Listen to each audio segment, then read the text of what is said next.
announcements. I'll call the April 11th Finance Committee meeting to order, and we'll begin with a roll call. And I'd like Mr. Cohen's approach of not calling everyone's name, so we can start with you, Mr. Fishbein. Joel Fishbein here. Julie Haywood present. Leah Mulhern present. Jenny Mann here. Steve McCollum present. Charles Riddell Williams present. Zachary Epps present.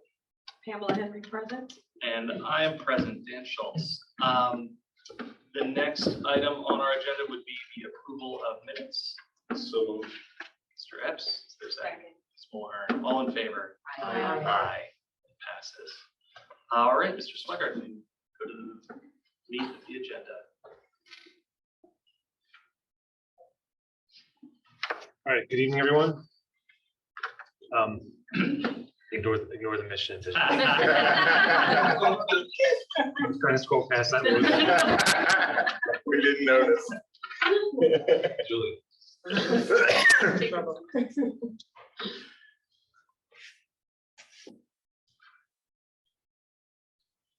me see if I can get that bigger.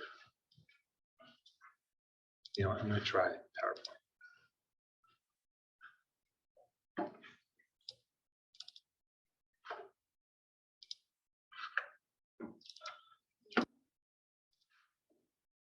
A little better. All right, as with every meeting, I'll start by taking a look at our current year-to-date operational results through March 31st. So looking at March 31st, 2023 versus March 31st, 2022, and see how this year's operations stack up to the prior year operations. So we'll start with the balance sheet, and I'll keep this really high level and quick because there's going to be a lot of repetitive information in this. So looking at cash, again, cash is our primary indicator of where the district is headed financially. With there not being too many changes to accounts payable or accounts receivable, seeing growth of $7.8 million in cash leads us to believe is a very strong indicator we're going to end this year with a surplus and a strong financial position. I'll turn your focus down towards the bottom of this balance sheet, where we have our revenue and our expenditures. You can see we're looking at total revenue year to date of 117 million versus a prior year total revenue of 111 million year to date, a growth of $6 million in revenue. Part of that is timing, but part of that is true revenue growth. On the expenditure side, you'll see we are showing total expenditures year to date of 87 million versus 83 million the prior year at the same time. So upon first glance, this $3.7 million growth in expenditures seems a little high and a tad concerning. But when we look further into it, on the next page, it's not explicitly drawn out, but this increase in expenditures is primarily driven purely by the number of payrolls that have occurred throughout the year.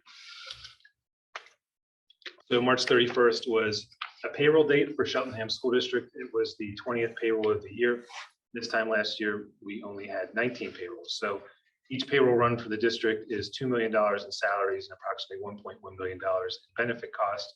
That's recorded on our general ledger. So this $4.1 million increase you see as a growth in expenditures. This is really just mostly a timing issue of an additional payroll.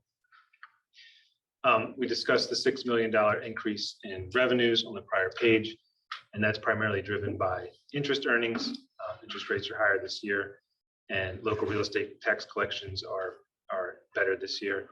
And on the state level, the $2 million increase in revenues partially based on our basic ed subsidy and special ed subsidy, but also increased because of the homestead monies that were increased last year as well.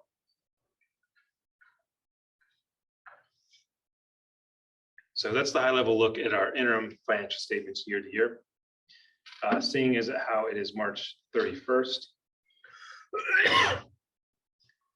why don't we take a look at our projected year-end results? Before that, I'll just highlight our trend chart, which shows the divergence of our revenues here in blue and our expenditures here in red. You can see the trajectory slightly changed because we have that additional payroll. I would anticipate this leveling out a little more.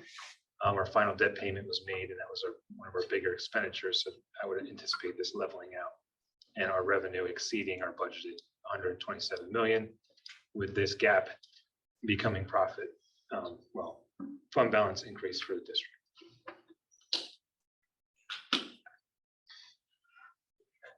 All right, so year-end projection. We budgeted $127 million of revenue and expenditures. At this point in time, in a conservative way of measure, I feel we already are going to exceed that 127 million. Again, we budgeted with the information we had at the time, significantly less in interest income than what we've been able to capture through the current state of the market. And I don't know that anybody anticipated we would still be seeing 5% interest through this point in time, but that's something that's very difficult to predict. On the state side, the state released their budget and our final increases, well, the state approved their budget and our final increases for local basic educational subsidy and special ed subsidy after the budget was passed. So this growth in state revenue as a result of that. Federal revenue, by its nature, it is earned when it's spent. So it is primarily a wash within our financial statements. At this point in time, we have not spent. We spent right around 1.5 million, so I'm going to keep it at 1.5 million. By the end of the year, we will have spent more, and you'll see this number grow for sure. But it doesn't have any impact on our bottom line projection. So looking at the very bottom of this change in fund balance, you'll see a $4.5 million projected increase in fund balance for the year. So $4.5 million surplus. Again, I'm trying to be conservative. Better be conservative than overambitious about how we'll finish the year, but that's still a solid result for Cheltenham to have that kind of extra money at the end of the school year. A couple items of note versus budget. It is looking like we are going to be a tad over budget, and this is primarily driven by salaries and benefits. We had additional special ed teacher hirings this year, additional special ed paraprofessionals and special ed teachers as well. On the transportation side, we continue to see savings, forced savings that COVID has pushed upon our transportation service in terms of consolidating routes and in terms of making routes more efficient. And I would expect to see this projected $1.5 million number under budget by the end of the school year. You'll notice down here in athletics, it looks like we're $500,000 over budget. I don't know what happened when the budget was passed, but coaches were not budgeted for. Perhaps they were included up here. So we will be over budget on student activities, but that's purely that's a coach's number. I won't go through this in detail, but I also included what our actual results were for the prior year. So we had an $8.5 million surplus, the difference being this $2 million transfer to the capital reserve. If you add that in, 6.5, that's $8.5 million. So we had an $8.5 million surplus last year. Current projection is for an additional $4.5 million surplus this year. Hopefully by the end of the year, we'll do even better than that. I wanted to include this just for some context as to what our expenditures look like from year to year. So on the instructional side, you see a $2 million increase in our salary number. This is the settled CEA bargaining unit, as well as additional benefit costs. This year, we did have a double-digit increase in our medical insurance benefits, which drove that number. On the transportation side, there was a 10% increase in our contract, as well as additional routes added with school being 100% back in session. So there was $1 million growth on the transportation side. So all of this is good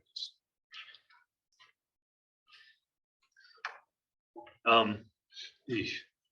Sorry, this is not very easy to see, but this is about as big as I could make this chart.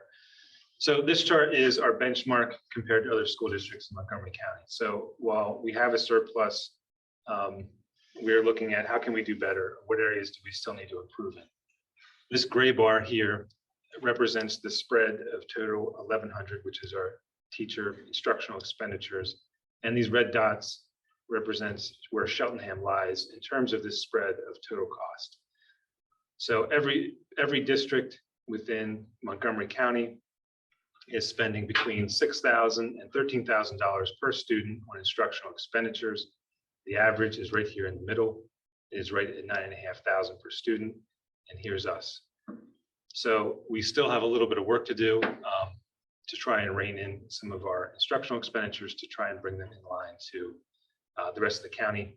Not that we need to be down here, or not that we need to be right here, but just further in this direction and more in line. The same goes with special ed. The expectation will be for Cheltenham to have higher special education costs because of a higher special education population, but we can still work on trying to find ways to bring our costs down to the average. On the debt side, I think this number is wrong. I think this belongs a little more here.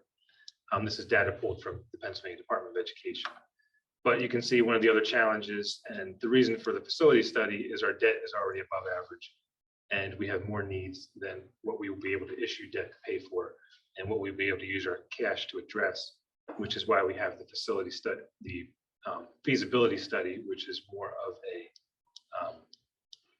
more of a conversation facilitation on what do we do with our limited resources to address our broader capital needs, and looking at it over the long term, because planning for when our debt service is paid for completely for elementary schools in 13, 15 years, and that money gets freed up, what do we do with that amount of money to address needs that we'll have down the road? So trying to match our available resources with our capital needs. All right, I'm sorry. Any questions on the projected year-end expenditures? Mr. Cohen? I just want to make clear for everybody that this is, correct me if I'm wrong, this is per student cost, right? Yes, I know it's hard to see. I couldn't make this chart any bigger, but on the bottom you see it's cost per student. Okay, thank you. Mr. Schweiger, oh, sorry. Mr. Schweiger, will this chart be added to what's on Word Docs? I'm sorry, I did add this last minute. I can add it to what's on Word Docs. Yeah. So easier to see. I just thought it important to put into context because we see our surplus and we see we're doing well, but when we look in the broader picture, where do we identify areas for improvement and things that we need to either rein in spending on or see why our spending is different from other districts in similar situations. No, it's been very helpful. It's a very helpful chart. Mr. Fishbein. And actually, before we move to further questions, can I expand the range of questions of anything that's been discussed so far? Is that right? Absolutely. Yeah. Great. Thank you, because this wasn't. Absolutely. So now I'm free to ask Yes. the question I was about to ask. Could you show me where the interest income is? Because I'm just curious how much of, I think it's built into that local sources, right? Yes, it's in this one. Yeah, and I'm wondering how much of that $3 million increase is increased tax revenue and how much of that 3 million is interest, just out of curiosity. So there's a projected increase of about $2 million in interest income. So it's hard to, the tax increases, we have earned income tax and real estate tax and transfer tax. Last year we had a groundbreaking year in transfer taxes where we collected $900,000 more than what we'll probably collect this year. So it's, we increased taxes to get an additional $1.7 million in real estate taxes, but we did lose some real estate tax revenue. And we're still waiting to see how we're going to end up at EIT and mercantile tax and delinquent real estate taxes by the end of the year, because a lot of those collections happen in May and June. And it's very difficult to predict EIT on the finite level when you get down to the $1 million. Right. Well, I asked the question because I know we raised taxes 3% and that generates 1.5 million. And so we're doing better in tax collection than just our increase in taxes, and we're doing so well in interest, both. It's crazy, just good years. So not always been that way. Mr. Epps. Thanks. Yeah, there were certainly a few moments there where you were like, oh, these are all good things. These are good things. So these are all really good things. And so I wanted to certainly bring the energy around that. Could you add a bit more context around the transportation costs? Because there was in the terms of the contract cost increase, but we're seeing savings as that's in the first year of implementation. So we set a budget that was high, And I think that was anticipated on the number of routes that had been run in the past and the time that had been spent on routes run in the past. COVID forced the issue in terms of consolidating routes and extending the length of routes and really kind of pushing the limits on the contractor to get the work accomplished while still only being able to build the same amount per run. So now they have less runs and they're doing more with the same number of drivers, which is part of the reason why that cost has decreased. Part of the reason is I think the estimate was a little high to begin with on the budget side. Got it. So what's in the cut? Correct me if I'm wrong, though, this is our last year of the current contract. We start, This is our first year of a 5-year contract that was extended this last year. So this year, because of the trouble hiring bus drivers, from my understanding, there was a conversation about reducing what was a 20% contractual increase that was trying to be forced on the district, and then reducing that to 10% for the first year, and then a more manageable 4% the years after. So this first year we had a 10% increase, which is why if you look at going the wrong way. If you look at year over year, you know, we have $1 million growth in transportation. Well, 10% of 600,000 is about $600,000. That's most of that growth. And then the remaining piece is additional special ed transportation. So the estimate that's in the contract may not actually be what we pay. That's based upon what's actually done. Correct. They created an estimate based on the expected number of routes to be run, and then the actual could be different from that. So then it's not like, Do you have a clarifying question? Well, I Clarifying wanna- If comment? you're asking about the same subject, that's fine. We're jumping about a follow-up question whenever you're done about transportation. Well, let's let Mr. Epps finish, yeah, I'll and then finish we'll out. circle So, back to you. and then because it's not likely that this is going to jump like year to year, even though like in the contract, there's increases, we may actually continue to see savings, not to be too speculative, but. If we continue, maybe the better answer is if we continue to budget $9 million, then we're going to continue to come under that budget. But if we bring that number back, Okay, so it's a more of an accounting thing. yeah. On a different topic, the per pupil spending, could you add some context in what type of things would happen to bring that cost down? We actually talked about. So if you go to the Department of Education's website, you can pull the annual financial report data for every district. And you can also pull the enrollment data for every district. And they're just taking that financial data by category for each district and dividing it by the enrollment. So we have about 4,400 students. They're just taking a total of 1,100 expense, dividing it by 4,400 on a very high level. Yeah. So not like the math of it. So in order to, you mentioned something that for that, what is that, 1,100 line item, where ideally we would see that closer to the average. I mean, obviously, there could be reasons why we're not average, why we are above average. We just need to be able to explain those reasons. So. Yeah, so I guess I'm kind of getting I at. think I know.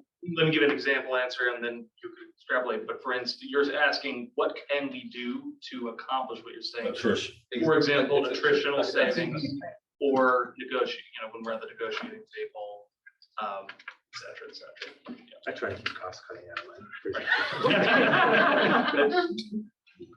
And for those who don't know, attritional savings means when a faculty member retires, evaluating whether that position needs to be filled and potentially could still be accomplished without hiring. And it's all based on enrollment and class size. And what we have done is that we run a lot of classes which are low class size. And as a result, it's a greater expense. So that's one thing that we're looking at.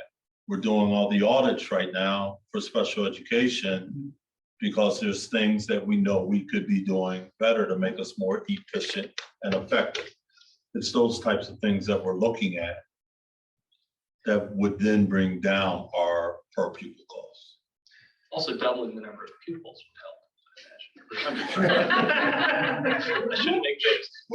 Or if you want to be correct, it's doubling class size. Right. Fair enough. Yeah, and I Mr. appreciate that, I appreciate that context because at a higher level, we're talking about numbers, but at the school impact, like though, it's a completely different conversation. So appreciate that. context. And that's why I say, just because we're above average doesn't mean that's a bad thing, because that could be our conscious choice to be, to have Yeah. smaller class size. So that, Or pay teachers more. We want. Thank you, Mr. Epps. And I hope my interruption was helpful in not stepping on your toes. I think we were just about there, but yeah, appreciate it. Any other questions? Mr. Cohen? Great, thank you. Going back to transportation, was the consolidation of the routes done in part because of the lack of drivers? Yeah, I was just curious about that. And then looking at this chart with the debt and the cost per student, which you alluded to, is because we as a district rebuilt all the elementary schools in Cedar Brook in a pretty short time frame, and it's going to take years for the debt. It's coming off gradually off the books. So the way to have that number go down, in my perspective, is to pay off that debt without incurring more debt and doing the balancing act as we identify needs for EP in the high school primarily, and how can we handle that in terms of the impacts of the district, not partly on a cost per pupil basis, but also in terms of the overall budget and also our debt ceiling. So that's something that I think we're going to factor in as a board and administration as we start to make considerations about what to do with EP in the high school and do things in a methodical way. Not that cost should drive everything, but there are issues, and with debt takes 15, 20 years per bond typically to come off the books. So you're basically visioning it almost as a mortgage effectively. We're making a long-term commitment. It takes a long time to pay off that commitment. correct. So as part of this facility study, there will be a conversation, a slide up there, meeting in the wings, and it's talking about how much should our debt service be as a percentage of total expenditures compared to the rest of the state, compared to the rest of the county, and how much space we really have to borrow, and how much should we borrow. With our tax rate, what it is, that doesn't give us a whole lot of options, which is why the facility study exists, to facilitate the conversations to what we do with our limited resources to address our greater needs. And I also want to say rhetorically, for the good of people in the audience that might not be there for previous meetings, is that the district, with your leadership and predecessors and other leadership, has done a really good job back when interest rates were historically low in terms of refinancing debt. So in other words, this could have been higher in terms of this chart per pupil if we had not done a good job, not we, but really you and the administration, in terms of lowering some of our debt costs by refinancing bonds at a lower rate back when we had historically low interest rates. Yes, Dr. Scrivener will deserve credit for that. Mr. London. Mr. Leonard. Yes, I have it may be more of a rhetorical question, but I know setting the budget is really more art than science. And every year we've got to look at our expenditures, our revenues coming in. But given the wonderful amount of money that we believe we're going to have to add to our fund balance, I'm wondering, just hypothetically, whether we are overestimating our budget. And I know that is in part conditioned on the amount and the timing that we get from the state, the amount and the timing that we get from the federal government, and other factors. But just curious if there's any Are you referencing this year or last year? this year. But last year we also had That's just it. yeah, as well, we added to our fund balance. And I'm asking that in terms of if we're overestimating, then we might be able to make different projections and have less of a burden on the community in terms of raising taxes. So my perspective is, in a district like Cheltenham that's tax sensitive, we shouldn't see wide variations between budget and actual. And it's okay to be over budget by a little amount. It's more important that the budget is accurate, because you as a board are making decisions, taxing decisions, and you need accurate information. So, it's great to see the wide variations between budget and actual, but like you said, when you're trying to set a tax rate in a community that already has a high tax rate, you want to have the information as close to exact as possible. And that would be my philosophy for a district like this, similar to the district I came from. A different district that has a lot more growth and wealth and uncertainty, that might be a different situation. But a district like Cheltenham, where we've had the same number of students for the past 20 years, and we're gonna have the same number of students, and we have the same tax base, it needs to be precise. And so that's just a general question and request. Because I know that we obviously are meeting whatever we need to with our budget. But that's a big variation, which is great to add to our fund balance. But if it really does mean raising taxes when we don't need to, then it's something that we should consider doing. So the question that is really going to be at hand, which is why that feasibility study is so important, is construction moving forward. That right now we're in a honeymoon period. Being quite honest with you, there's some serious facility issues that have to be addressed, and that's going to impact all of us. I'm a resident here as well. So I understand your point, which is valid. But that's why I'm really doing a push to get what we need to be able to make informed decisions, because that's a huge variable that right now it's out there, but it's not a part of the immediate equation, and it really has to be. That's the reason for the 20-year plan, which sounds ridiculous. I don't want to saddle the future with the decisions we make now. And when our debt in the elementary schools is paid off and it becomes free, then there needs to be resources to deal with the high school. Thank you. Any other board questions? We will go to the public for this section. But before we do, I just wanted to reiterate or plus one what was just said around how great these numbers are from the perspective of our fiscal health, but also for the public here, and we are also all residents, a recognition that having great financial health needs to translate to it needs to trickle down to student services, taxpayer burden relief, etc. So it's not that this money is going to be seen as, yes, great, we want $5 million surpluses every year. That is not the goal. The goal obviously will be to make sure that our tax rate and our budget is based on the identified needs going forward. So also I want to reiterate that it sounds like many of the reasons for the surplus were unexpected kind of COVID related things. So increased interest rates reflects 2 million of the projected 4.5. That's very significant as an example. So with that said, if there are any questions from the public, and for this, I will say, please have it be about the agenda so far. We will at the end of this presentation have an opportunity for general questions. Yes, and since it is a new meeting, please reintroduce yourself. Tony Lavera. So I gotta say this.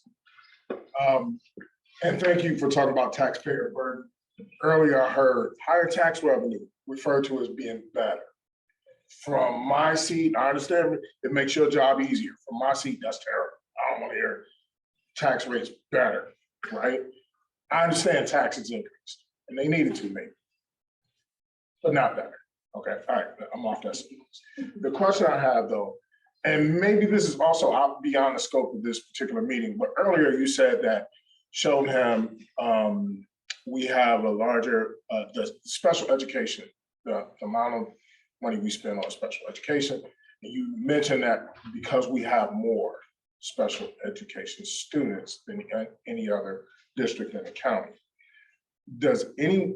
How does one find information to support why that's the case? Not that you guys would know, but I'd like to understand that. I don't know if we have more special ed students than any other district in the county, but we have a higher percentage. And I couldn't tell you why we have a high percentage. We just have more special ed students than other districts. Part of it is overrepresentation.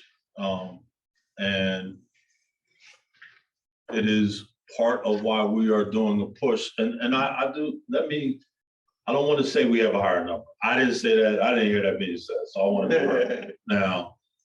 But what I can do is we can easily do a comparable to see percentage wise where we fall. I didn't see that highlighted in this presentation, so I can get that data. The MTSS process, which is our multi-tiered student support, that is the gatekeeper. Those are sessions, wraparound service supports that are supposed to be given to students prior to them entering into special ed. A high school, I can say unequivocally, the number of special ed students there is definitely higher than what it should be. I'll just use that as a hypothetical. Is why we're doing the studies that we're doing. That there's somewhere programmatically that protocols and processes aren't being followed with the fidelity in which they should be. And it's my job as superintendent to identify specifically what is not, and then coming up with corrective action plans in terms of why is there a higher percentage of students being coded for whatever disability than what there should be. So that's the reason. Another piece is the fact that compliance. If we're not following the IEPs with the fidelity in which we should in terms of services that should be provided, there's compensatory compensation that we have to give. And that's something else that we have to rein in. So again, you're never going to have to worry about me trying to sweep anything under the rug. It is what it is. It's the reality, and it's what I'm dealing with. So, but we will be reporting out on progress. That's why I'm so happy to have the strategic plan in place now, because we'll be able to get snapshots over time of how we're improving in those various 7 goals that we've targeted. So I hope that answers. Yeah. What he talked about was average cost per student. And one of the things that in my experience on this board has shown me is that we're doing more out of school placements than we should. So if we're doing more out of school placements, that means there's a lot of money being spent on individual students that if we were doing things better and following all the IEPs, we might not be needing to send students out of district. And that cost would come down even if we don't identify more students as disabled. So it may not be more students, it just may be more cost per student because of compensatory services that are having to be provided because we've not done something wrong, or an out of district placement because we haven't met someone's needs. All that's in the mix. I think what I heard you saying was over identification, and that I'm not saying that isn't a problem. I'd like to understand it, right? But that may also be a problem. There's a lot in this mix that are increasing the cost, and if we do things better, we'll bring the cost down and service.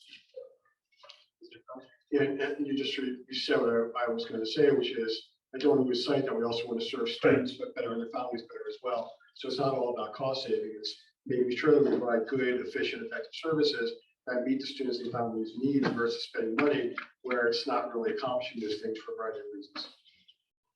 And I'll just add one thing to put a maybe broader focus, even though that's an oxymoron, is over the past, I've been on the board for about 5 years. And in that time, there's been a huge amount of attention spent on identifying disparities in things like identification. And that is when you've heard of our equity policy and our equity statement, things like that. We're talking about finance here, but it all ties together in terms of how effectively our system meets the needs of all students. And it has a financial impact. And I think the special education per pupil expenditure is maybe one reasonable bellwether of how effectively we are making progress in our equity plans. So all that is to say, it's very much in the focus of both the educational programming, but also the financial side of our district's needs.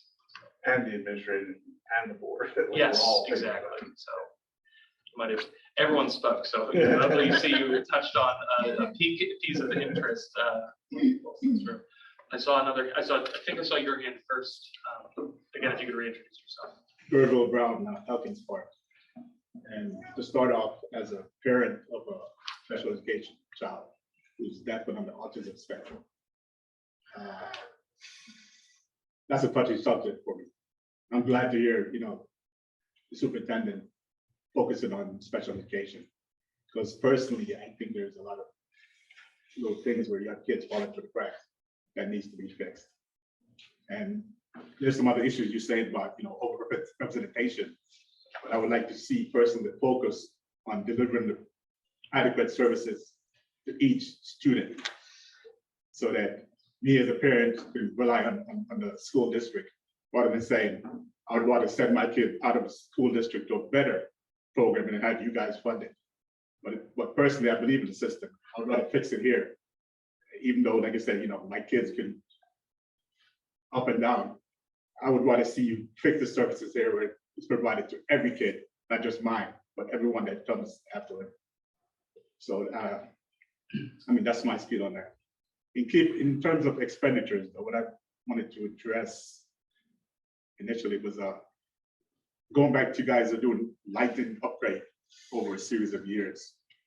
Have you specifically set aside where you track, say, the savings that you receive from your lighting upgrades? I know No. lighting is probably No. a safety factor and an expense factor. But We don't have that. That's part of what we're dealing with is, and I try to always be professional as I can be. I and the team, we're putting a puzzle together where we don't have all the pieces, okay? So past practice has not always been the best practice. So there's been so much turnover that I'm really trying not to focus on the past, even though I'm trying to understand the historical context, because that's important.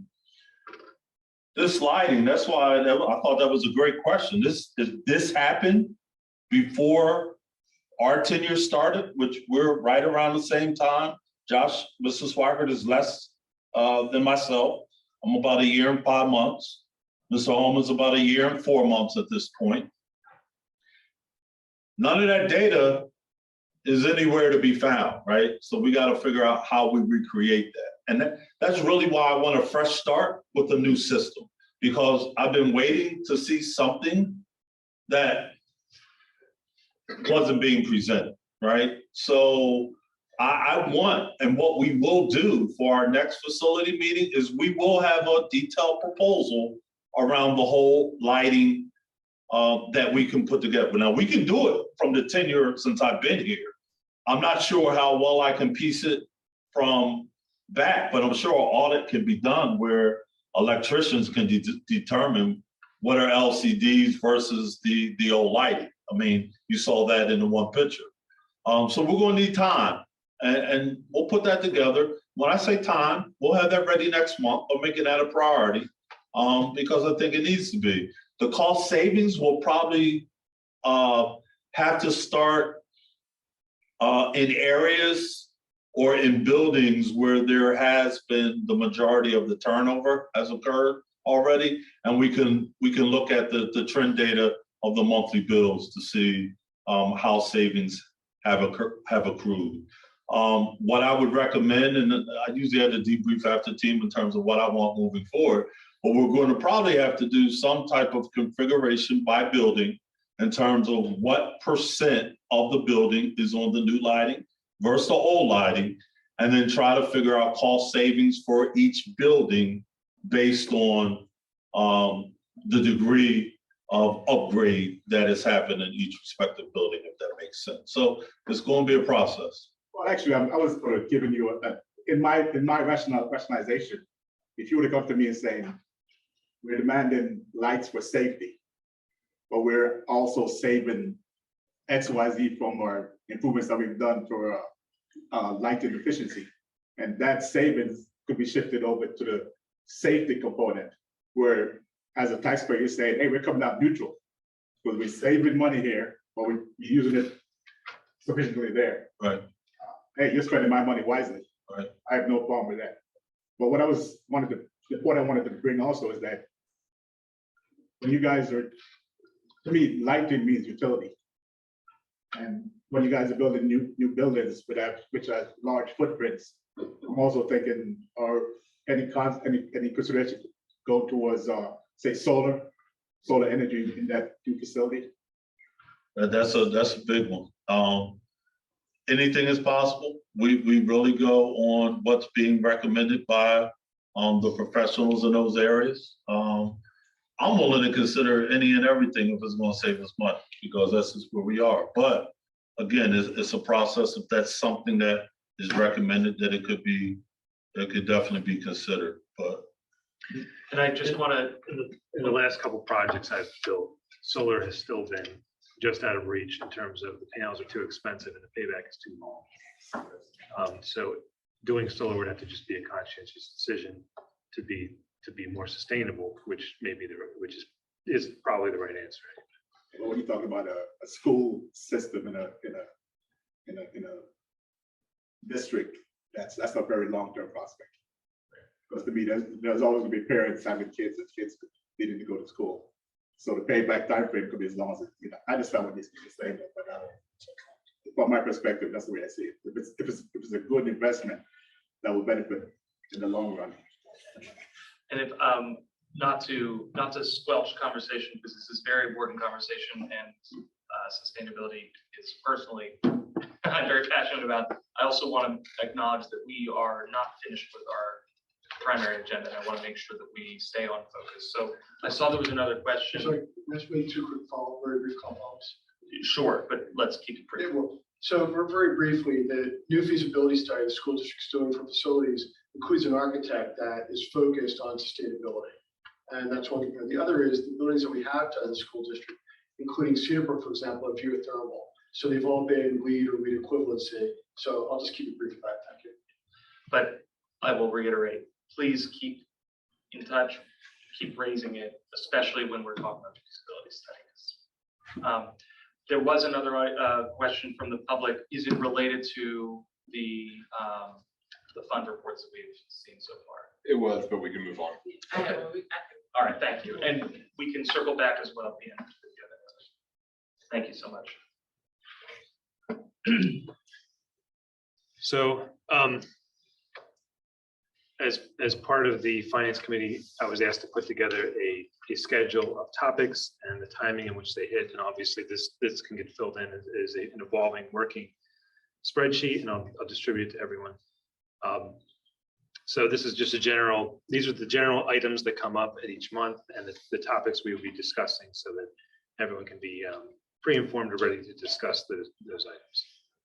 And this is largely based on the Act 1 timeline, which is the Department of Education's guideline and milestone dates for passing different parts of the budget, depending on the path taken by the school district.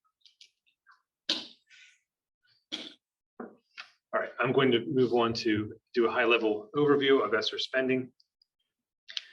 Part of the requirement for the ESSER monies is to continually talk about how the ESSER monies are spent and to continually review the progress of spending. So far, year to date, we've spent almost $900,000 of ESSER money this year. Highlights of that spending have been on enhanced curriculum for students.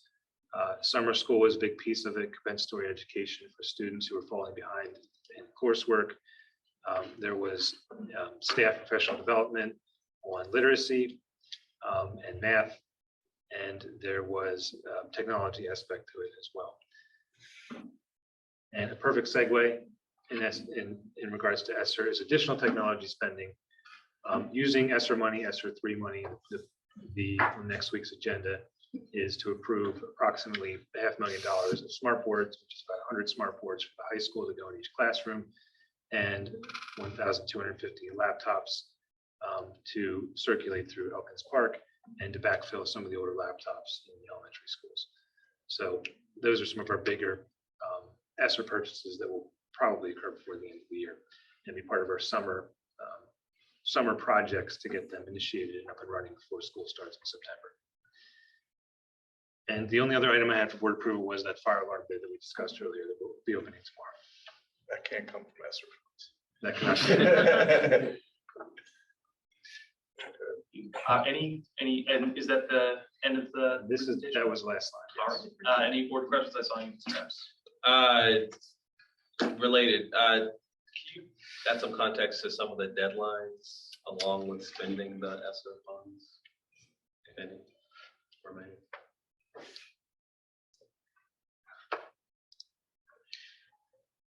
So the deadline on this finance committee meeting schedule, The ESSER funds. just on the ESSER themselves. Yeah. So ESSER 2 needs to be spent by September 30th this year, and ESSER 3 needs to be spent by September 30th of next year, 2025. So we will have used up this 289,000 by September easily, and then we still have another 3 million to use by the following September. Right.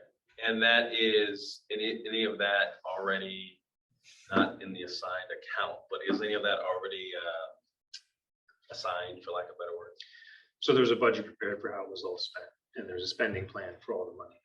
I didn't bring it with me. I don't have it in front of me, but I believe it was approved at a prior board meeting. I can get it for you. That's what I could recall. I had already approved all of the spending. Gotcha. We did. I have to defer to Mr. Sweater, unless Mr. Khan, you have All the ESSER grants required, but a pre-approved budget. pre-approved budgets. Thank you. Though I will ask a clarifying question, the pre-approved budget, is there, and I'm not proposing that this would be a desired thing, but is it flexible? In other words, if we identified a different priority other than what had been pre-approved, is that possible to reassign? You just have to, reapply to revise your budget, because they understand when you make the budget, there's gonna be several years until you spend it, and obviously there's gonna be times where the money we needed back in 1920 is not the money we need now. Great, thank you. You have more flexibility, do that really out of ESSER 3, not 1 and 2. Right, okay, thank you. And ESSER 3 is the one that has the majority of the remaining funds with it. Correct. I think I'm reading it right. Thank you.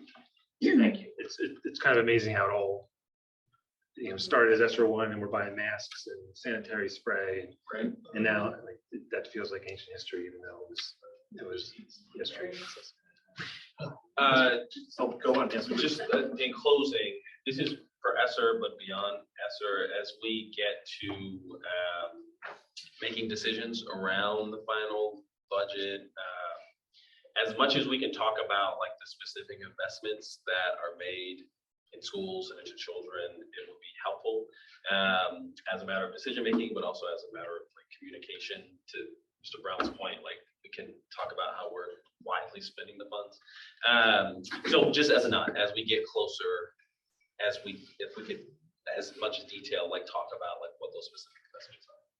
So a real high level, the district is always looking to enhance and bring its curriculum up to date. So a lot of this ESSER money was used to not only address learning loss, but to enhance the curriculum and get it on the right track going forward.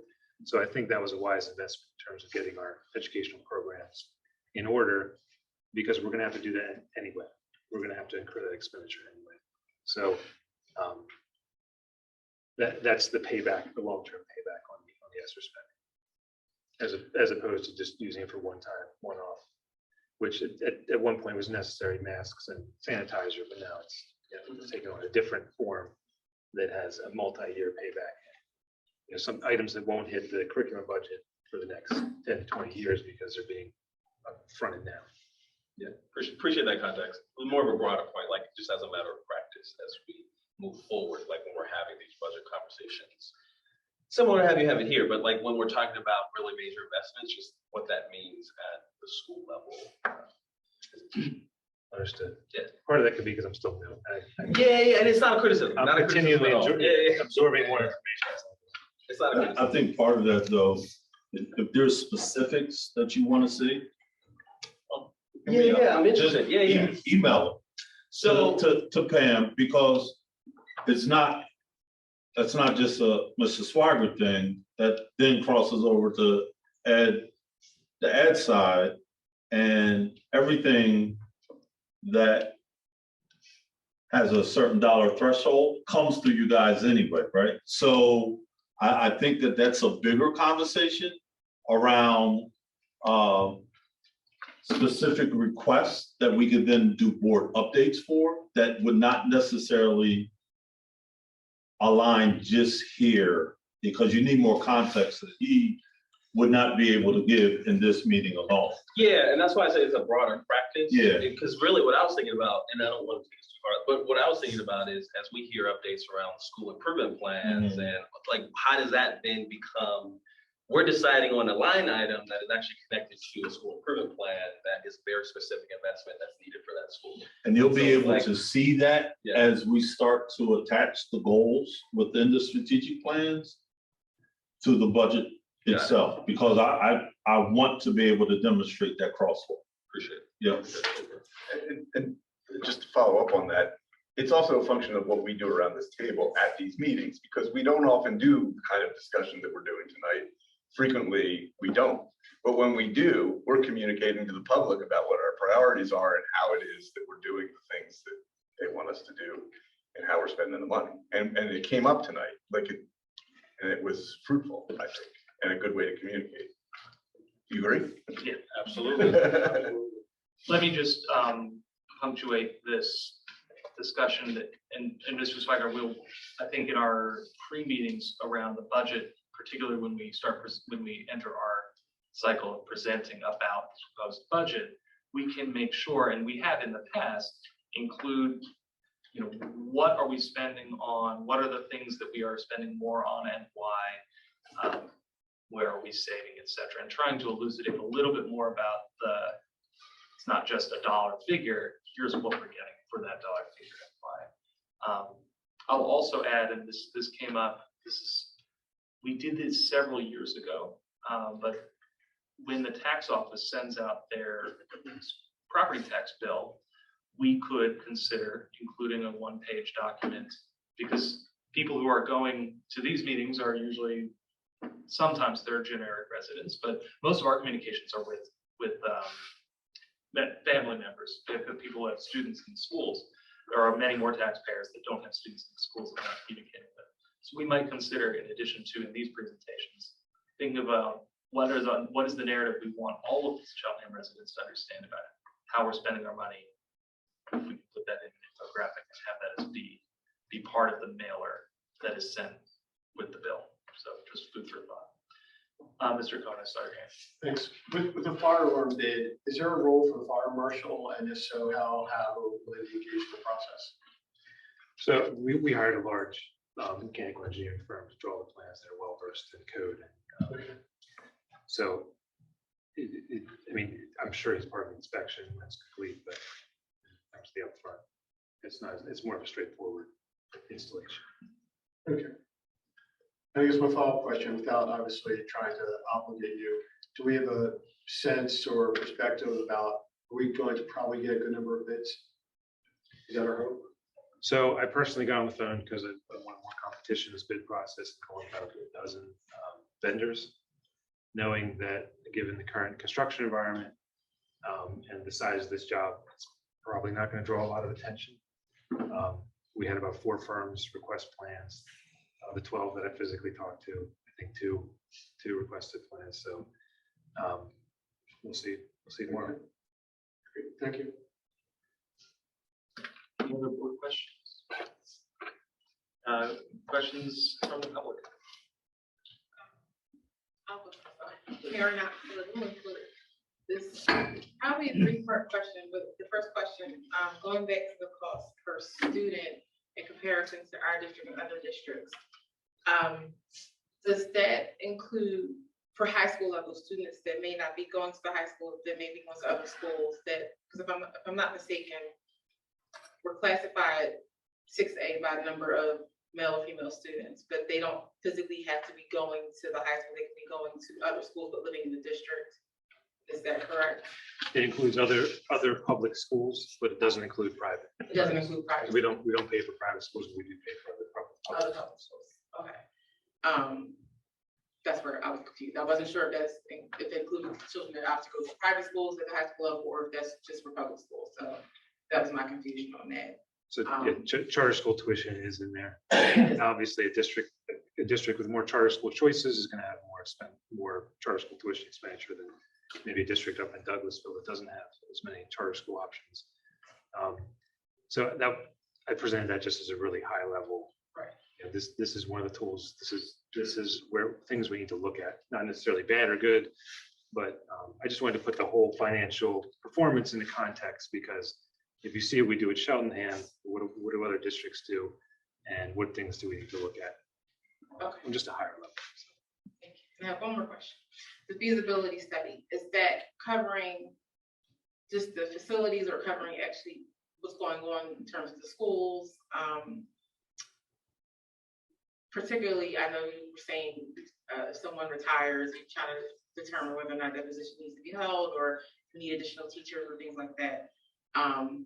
Is the feasibility study covering the operations within the school? No. Amen.